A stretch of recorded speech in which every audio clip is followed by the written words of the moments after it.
வாங்க ஒரு சிம்பிளான விஷயத்த பார்க்கலாம்.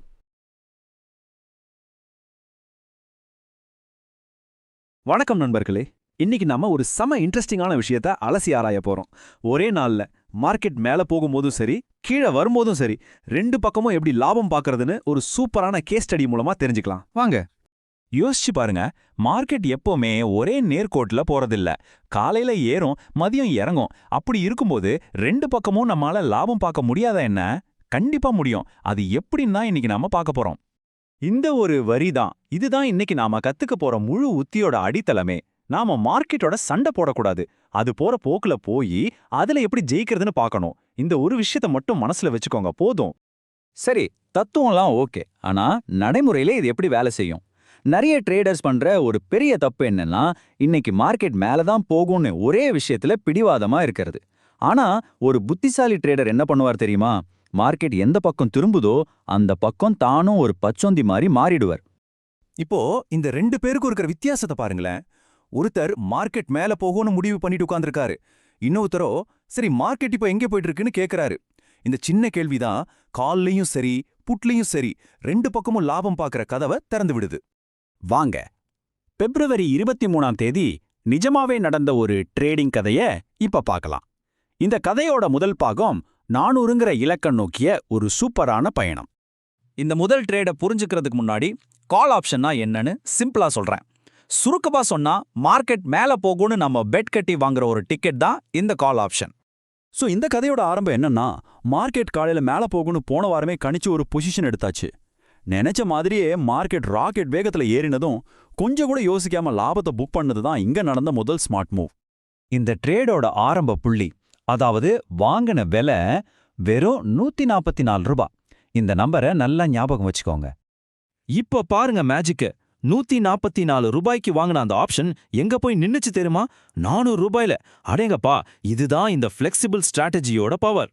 விலை உச்சத்துக்கு போனதும் பேராசப்பட்டு மொத்தமும் வச்சுக்காம 75% லாபத்தை அழகா புக் பண்ணிட்டாங்க. மீதி 25% மட்டும் ஒருவேளை மார்க்கெட் இன்னும் மேல போனா லாபம் பார்க்கலான்னு கையில வச்சாங்க. இது ஒரு அருமையான ரிஸ்க் மேனேஜ்மெண்ட்.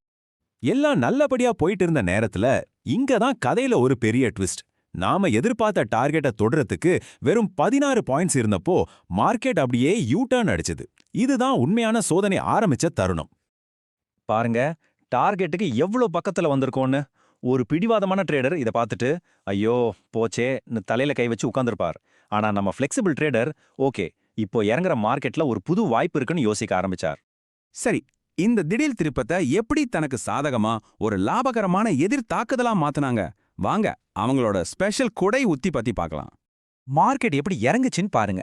நேரா தடால்னு விழாம ஒரு பெரிய பைப்புக்குள்ள பந்து உருண்டு போற மாதிரி மேலையும் கீழையும் பட்டு பட்டு ஒரு சரிவான பாதையில இறங்குச்சு. டெக்னிக்கலா இதுக்கு பேரு டிசெண்டிங் சேனல். இந்த இறக்கத்துல லாபம் பார்க்க நமக்கு புட் ஆப்ஷன் தேவை. இது கால் ஆப்ஷனுக்கு அப்படியே உல்டா. அதாவது மார்க்கெட் கீழே போகும்னு நாம பெட் கட்டி வாங்குற டிக்கெட். இதோ பாருங்க, ரெண்டாவது வெற்றி. மார்க்கெட்டோட அந்த இறங்குற பாதைய சரியா கணிச்சு 181 ரூபாய்க்கு புட் ஆப்ஷனை வாங்கி அது 300 ரூபாய்க்கு போனதும் வித்துட்டாங்க. ஒரே நாள்ல ரெண்டாவது தடவையா லாபம். இதுதாங்க சூழ்நிலைக்கு ஏத்த மாதிரி மாறிக்கிறதுக்கான பலன். ஹெட்ஜிங்க பத்தி சிம்பிளா சொல்லணும்னா அதுக்கு எங்க பாட்டியோட குடை விதி தான் பெஸ்ட். அவங்க வெயில் அடிச்சாலும் கையில குடா வச்சிருப்பாங்க. ஏன்னா திடீர்னு மழை வந்தா நினையக்கூடாது இல்லையா? அதே மாதிரிதான் நாளைக்கு மார்க்கெட் திடீர்னு பயங்கரமா சரிஞ்சா நம்மள காப்பாத்த ஒரு சின்ன புட் ஆப்ஷனை குடை மாதிரி கையில வச்சுக்கிறது. சரி, இந்த கதையிலிருந்து நாம நிறைய கத்துக்கிட்டோம். இப்போ இதை வச்சு அடுத்த நாள் ட்ரேடிங்க்கு எப்படி தயாராகிறதுன்னு பார்க்கலாம் வாங்க. இங்க சில முக்கியமான லெவல்ஸ் கொடுத்துருக்கு. இது ஏதோ ஜோஷியம்லாம் இல்ல, இது ஒரு மேப் மாதிரி. மார்க்கெட் இந்த நம்பர்ஸை தாண்டும் போது நாம அலர்ட்டா இருக்கணும். இது நம்ம அனாலிசிஸோட பிராக்டிக்கல் அப்ளிகேஷன். கடைசியா நம்ம புரிஞ்சுக்க வேண்டிய முக்கியமான விஷயம் இதுதான். இந்த நம்பர்ஸ் எல்லாமே வெறும் வழிகாட்டிகள் தான். உண்மையான திறமைய மார்க்கெட் மாறும்போது நம்ம திட்டத்தையும் அதுக்கேத்த மாதிரி உடனுக்குடனே மாத்திக்கிறதுல தான் இருக்கு. இப்போ உங்களுக்கான கேள்வி. இதே மாதிரி ஒரு நாள் உங்க ட்ரேடிங்ல வந்தா நீங்க மார்க்கெட் ஏறும்போது மட்டும் லாபம் பார்த்திருப்பீங்களா? இல்ல இறங்கும்போது மட்டும் பார்த்திருப்பீங்களா? இல்ல ரெண்டு பக்கமும் லாபம் பார்க்குற அளவுக்கு ஃப்ளெக்சிபிளா இருந்திருப்பீங்களா? இத பத்தி கொஞ்சம் யோசிச்சு பாருங்க. அடுத்த பகுதியில இன்னும் பல சுவாரஸ்யமான உத்திகளோட சந்திப்போம். நான் எப்பவும் சொல்றதுதான், பேங்க் நிஃப்டிங்கிறது ஒரு கட்டுக்கடங்காத காட்டுக்குதிரை மாதிரி ரொம்ப வேகமா ஓடும். அதனால ஒரு தெளிவான திட்டம் இல்லாம இதுல சவாரி செய்ய நினைச்சா நம்ம மூலதனத்துக்கு அது ரொம்ப ஆபத்து. நம்ம வேலை அதை அடக்கறதில்ல, அதோட போக்குக்கு ஏத்த மாதிரி சவாரி பண்றதுதான். சோ நம்ம நோக்கம் நாளைக்கு மார்க்கெட் எங்க போகும்னு கணிக்கிறது கிடையாது. அது நம்ம வேலையும் இல்ல. அதுக்கு பதிலா மார்க்கெட் எந்த பக்கம் போனாலும் அதிலிருந்து எப்படி லாபம் பார்க்கறதுன்னு ஒரு திட்டம் வகுக்கிறது தான் புத்திசாலித்தனம். வாங்க இந்த திட்டத்தை பார்ப்போம். நம்ம திட்டத்தோட முதல் படியே மார்க்கெட்டோட இப்போதைய மனநிலைய புரிஞ்சுக்கிறது தான். அதுக்கு பேரு தான் கான்சாலிடேஷன். சிம்பிளா சொல்லணும்னா மார்க்கெட் ஒரு கன்ஃபியூஷன்ல இருக்கு. வாங்குறவங்களும் விக்கிறவங்களும் சம பலத்துல இருக்கிறாங்க. அதனால விலை எங்க போறதுன்னு தெரியாம ஒரே இடத்துல சுத்திட்டு இருக்கு. இந்த கன்சாலிடேஷன் வஜனால நாளைக்கு நமக்கு ஒரு வர்த்தகம் இல்லாத பகுதி, அதாவது ஒரு நோ ட்ரேட் ஜோன் உருவாகியிருக்கு. இந்த ஜோனுக்குள்ள மார்க்கெட் இருக்கும் வரைக்கும் நாம அமைதியா ஒரு பார்வையாளரா மட்டும்தான் இருக்கணும், எந்த ட்ரேடும் எடுக்கக்கூடாது. சரி, அந்த ஜோனோட கீழெல்லை அதாவது தரை எதுன்னு பாத்தீங்கன்னா இந்த நம்பர் தான், 6,12,056. இதை ஒரு சப்போர்ட் லெவல்னு வச்சுக்கோங்க. மார்க்கெட் இதை உடைச்சு கீழே போனா மட்டும்தான் நம்ம விற்பனை செய்யறத பத்தி யோசிக்கணும். அதே மாதிரி அந்த ஜோனோட மேல் எல்லை இதுதான், 6,118. இப்ப நல்லா கவனிச்சிங்கன்னா இந்த ரெண்டு நம்பருக்கும் நடுவுல இருக்கிற வித்தியாசம் வெறும் 60 பாயிண்ட்ஸ் தான். ரொம்ப ரொம்ப ஒரு குறுகிய இடம் இது. எங்க பாட்டி அடிக்கடி சொல்லுவாங்க, சேத்துல காலை வச்சா அழுக்காதான் செய்யும், அதனால வழி தெளிவா இருக்கிற வரைக்கும் ஓரமா நில்லுன்னு. இந்த 60 பாயிண்ட் ரேஞ்ச் இருக்கு இல்லையா, அது ஒரு சேரு மாதிரி. இதுக்குள்ள போய் ட்ரேட் பண்ணா கொஞ்சம் கொஞ்சமா நம்ம பணம் கரைஞ்சு போயிடும். அதனால வழி தெளிவானதுக்கு அப்புறம் நம்ம ட்ரேட ஆரம்பிக்கலாம். சரி, இப்போ நம்ம முதல் திட்டத்துக்கு வருவோம். ஒருவேளை சந்தை பலம் காட்டி மேல் எல்லையை உடைச்சு மேல போகுதுன்னு வச்சுப்போம். அப்போ நம்மளோட ஆக்ஷன் என்ன? அதுதான் நம்மளோட பை திட்டம். நாம எப்போ வாங்கணும்? மார்க்கெட் ஒரு பிரேக் அவுட் கொடுக்கும்போது தான். பிரேக் அவுட்னா என்னன்னா, மார்க்கெட் அந்த மேல் தடைய, அதாவது அந்த சுவரை உடைச்சுக்கிட்டு வேகமா மேலே ஏறுறது. அதுதான் நமக்கான சிக்னல். அந்த பிரேக் அவுட் புள்ளி இதுதான், 61,131 8.14. இந்த விலைக்கு மேல மார்க்கெட் ட்ரேடாக ஆரம்பிச்சதுன்னா நாம தைரியமா ஒரு கால் ஆப்ஷன் எடுக்கலாம். இதுதான் நம்மளோட என்ட்ரி பாயிண்ட். என்ட்ரி எடுத்தாச்சு. அடுத்து லாபத்தை எங்க புக் பண்ணணும்? இதோ நம்ம டார்கெட்ஸ். ஆனா இது எல்லாத்தையும் விட ரொம்ப ரொம்ப முக்கியமான ஒரு விஷயம் இருக்கு. அதுதான் நம்ம ஸ்டாப் லாஸ், 61,256.25. ஒருவேளை ட்ரேட் நமக்கு எதிரா திரும்பினா இந்த இடத்துல நம்ம ட்ரேட் ஆட்டோமேட்டிக்கா கட் ஆகிடும். இது நம்மள பெரிய நஷ்டத்துல இருந்து காப்பாத்தும். ஸ்டாப் லாஸ்ங்கிறது ஒரு வண்டிக்கு பிரேக் எவ்வளோ அவசியமோ அந்த மாதிரி நம்ம ட்ரேடுக்கு இது ஒரு ஆட்டோமேட்டிக் பிரேக். நம்மளோட மூலதனத்தை பாதுகாக்கிற ஒரு கவசம் இது. ஸ்டாப் லாஸ் இல்லாம மட்டும் என்னைக்கும் ட்ரேட் பண்ணாதீங்க.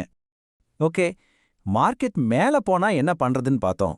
இப்போ ரெண்டாவது சினாரியோ, ஒருவேளை மார்க்கெட் பலவீனமாகி கீழே இறங்க ஆரம்பிச்சா நம்ம திட்டம் என்ன? அதுதான் நம்ம செல் திட்டம். நம்ம செல் திட்டத்தை எப்போ ஆரம்பிக்கணும்னா பிரேக் டவுன் நடக்கும்போது, அதாவது மார்க்கெட் அது நின்னுக்கிட்டு இருந்த தரையை உடைச்சிக்கிட்டு கீழே விழ ஆரம்பிக்கும்போது நாம விற்கிறதுக்கு தயாரா இருக்கணும். நாம ஏற்கனவே பார்த்த அந்த சப்போர்ட் லெவல், அதாவது தர உடையும் புள்ளி எதுதானா 6,125.25.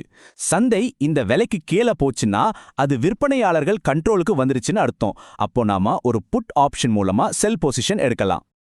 கீழே போகும்போது நம்மளோட லாப இலக்குகள் இதோ. ஆனா மறுபடியும் சொல்றேன், மிக மிக முக்கியமானது ஸ்டாப் லாஸ் தான், 61,137.14. ஒருவேளை சந்தை யூட்டர்ன் அடிச்சா நாம இந்த இடத்துல சின்ன நஷ்டத்தோட பாதுகாப்பா வெளியே வந்துடணும். ஆக இப்போ உங்களுக்கு புரிஞ்சிருக்கும், சந்தையில ஜெயிக்கிறதுங்கிறது ஜோசியம் பார்க்கறதுல இல்ல, நம்ம கிட்ட இருக்கிற ஒரு தெளிவான திட்டத்தை ஒழுக்கத்தோட செயல்படுத்துறதுல தான் இருக்கு. இதுதான் ட்ரேடிங்கோட கோல்டன் ரூல். முதல்ல உங்க ட்ரேட பிளான் பண்ணுங்க, அப்புறம் நீங்க போட்ட பிளானை மட்டும் ட்ரேட் பண்ணுங்க. உணர்ச்சிகளுக்கோ பயத்துக்கோ இங்க இடமே கிடையாது. ஒழுக்கம் மட்டும்தான் முக்கியம். கடைசியா சில முக்கியமான விஷயங்கள். நான் சொன்ன இந்த நம்பர்ஸை மறக்காம உங்க சார்ட்ல மார்க் பண்ணி வச்சுக்கோங்க. ஓவர் ட்ரேட் பண்ணாதீங்க. ஒரு நாளைக்கு ஒரு ட்ரேட், ஒரு டார்கெட். அது முடிஞ்சதும் சிஸ்டமை மூடிட்டு உங்க குடும்பத்தோட நேரத்தை செலவு பண்ணுங்க. அதுதான் உண்மையான சந்தோஷம். சரி, இப்போ உங்ககிட்ட ஒரு கேள்வி. நாளைக்கு மார்க்கெட் மேல போகுமா கீழே போகுமா? உண்மையா சொல்லணும்னா நமக்கு அதை பத்தி கவலை இல்லை. ஏன்னா அது எந்த பக்கம் போனாலும் நம்மகிட்ட ஒரு தெளிவான திட்டம் இருக்கு. நீங்க என்ன நினைக்கிறீங்கன்னு உங்க கருத்தை கமெண்ட்ல சொல்லுங்க. நாளைக்கு ட்ரேடிங் முடிஞ்சதும் நம்ம பிளான் எப்படி வேலை செஞ்சதுன்னு பார்ப்போம். பாதுகாப்பா ட்ரேட் பண்ணுங்க. நன்றி.